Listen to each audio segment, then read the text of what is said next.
উজনিৰ বানক লৈ বিধানসভাত যিদৰে আলোচনা হ'ব লাগিছিল সেইদৰে হোৱা নাই। এই অভিযোগ শিৱসাগৰৰ বিধায়ক অখিল গগৈ।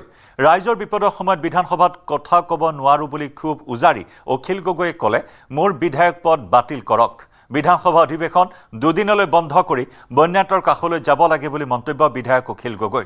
ইপিনে উজনিৰ বানত শতাধিক লোকৰ মৃত্যু হোৱাৰ আশংকা ব্যক্ত কৰিছে শিৱসাগৰৰ বিধায়কগৰাকীয়ে। বিহুবৰ পঞ্চায়তত এতিয়াও শতাধিক লোক নিৰুদ্দেশ হৈ আছে বুলি মন্তব্য কৰি অখিল গগৈয়ে ক'লে, আজিও উদ্ধাৰ হৈছে 10টা মৃতদেহ। উজনি অসমৰ 3খন জিলা চৰাইদেউ, শিৱসাগৰ আৰু যোৰহাটৰ যি মহাপ্ৰলয়, যি মহাপ্ৰলয়ত আজি নাজিৰা সমষ্টিত আজি অলপ আগতে 10টা ডেড বডি ওলাইছে। 18জন মানুহ কালি ৰাতিলৈকে মৰি আছিলে, আকৌ আজি 10টা ডেড বডি ওলাইছে। বিহুবৰ নামৰ পঞ্চায়তটোত 100মান মানুহ এতিয়ালৈকে সন্ধান নাই, সেই ডেড বডিবিলাক ওলোৱাই নাই। মানুহৰ যি দুৰৱস্থা, প্লাইট, তাৰ বিষয়ে আলোচনা কৰিবৰ কাৰণে মই সদস্থগিত under rule 56 of Assam assembly rule মই আনিছিলোঁ আৰু অধ্যক্ষ ডাঙৰীয়াক মই আৰু ছেক্ৰেটেৰীক মই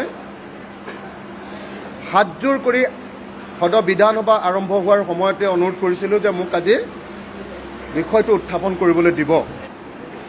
সকলো সময়তে সমষ্টিত থাকি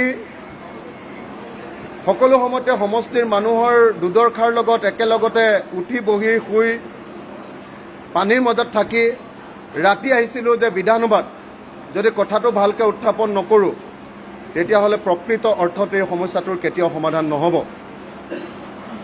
উজনি অসমৰ প্ৰথমটো মহাপ্ৰলয় ইতিহাসৰ 1950 চনৰ বৰ ভূমিকম্পৰ পাছত এইটো এটা ৰাষ্ট্ৰীয় দুৰ্যোগ ৰূপে ঘোষণা কৰিব লাগে আৰু তাৰ কাৰণে বিধানসভা আৰু চৰকাৰে প্ৰস্তাৱ লৈ কেন্দ্ৰীয় চৰকাৰলৈ পঠিয়াব লাগে। এই কথাটো মই ক'বলৈ আহিছিলোঁ। সেই বাক্যটো কৈ শেষ কৰিবলৈ মই নাপালোৱে। অধ্যক্ষ ডাঙৰীয়াক মোক বন্ধ কৰি দিলে। মই অধ্যক্ষ ডাঙৰীয়াক হাতযোৰ কৰি ক'লোঁ যে অধ্যক্ষ ডাঙৰীয়া, জীৱনত মই কাকো হাতযোৰ কৰি পোৱা নাই। আপোনাক প্ৰথমবাৰৰ কাৰণে হাতযোৰ কৰিছোঁ মই উজনি অসমৰ মানুহৰ কাৰণে, শিৱসাগৰ, চৰাইদেউ আৰু যোৰহাটৰ মানুহৰ কাৰণে মই হাতযোৰ কৰিছোঁ। মোক প্লিজ ক'বলৈ দিয়ক। অধ্যক্ষ ডাঙৰীয়াই মোক নিদিলে। তেতিয়া মই সংসদীয় পৰিক্ৰমা মন্ত্ৰী পীযুষ হাজৰিকাক হাতযোৰ কৰি ক'লোঁ, সংসদীয় পৰিক্ৰমা দপ্তৰৰ মন্ত্ৰী, আপোনালোকে মোক অকণমান ক'বলৈ সুযোগ দিয়ক। মই সকলো মন্ত্ৰী আৰু শাসকীয় বিধায়কসকলক হাতযোৰ কৰি ক'লোঁ যে আপোনালোকে প্লিজ মোক অকণমান ক'বলৈ সুবিধা দিয়ক। তাৰপিছত মই বিৰোধী দলক, মই লিডাৰ অফ দ্য অপজিশ্যনক নিজে গৈ কৈ থৈ আহিছিলোঁগৈ। তাৰপাছত আমাৰ হেৰিয়াৰ বিধায়কক জাকিৰ হুছেইন চিকদাৰক মই হাতযোৰ কৰি কৈ আহিছিলোঁ। মই চেঙাৰ বিধায়ক আব্দুৰ ৰহিৰ ৰহমানকো কৈ আহিছিলোঁ হাতযোৰ কৰি যে আপোনালোকে মোক এই ক্ষেত্ৰত সহায় কৰিব। কোনেও মোক সহায় নকৰিলে। মোক যেতিয়া ক'বলৈ নিদিলে, মই তেতিয়া মোৰ চকীৰ ওপৰত থিয় হৈ মই ক'লোঁ যে অধ্যক্ষ ডাঙৰীয়া, মোক নহ'লে এক্সপেল কৰি দিয়ক, নহ'লে কিন্তু মোক ৰাইজৰ সমস্যাটো ক'বলৈ দিবই লাগিব। তাৰ পাছত তেখেতে মোক এক্সপেল কৰি দিলে, ক'লে যে আপোনাক এক্সপেল কৰি দিয়া কৈছে। তাৰপিছত এক্সপেল যেতিয়া কৰি দিলে, মই একদম টেবুলৰ ওপৰত উঠি ল'লোঁ। আগতে চকীৰ ওপৰত উঠি লৈছিলোঁ, এইবাৰ টেবুলৰ ওপৰত উঠি ল'লোঁ।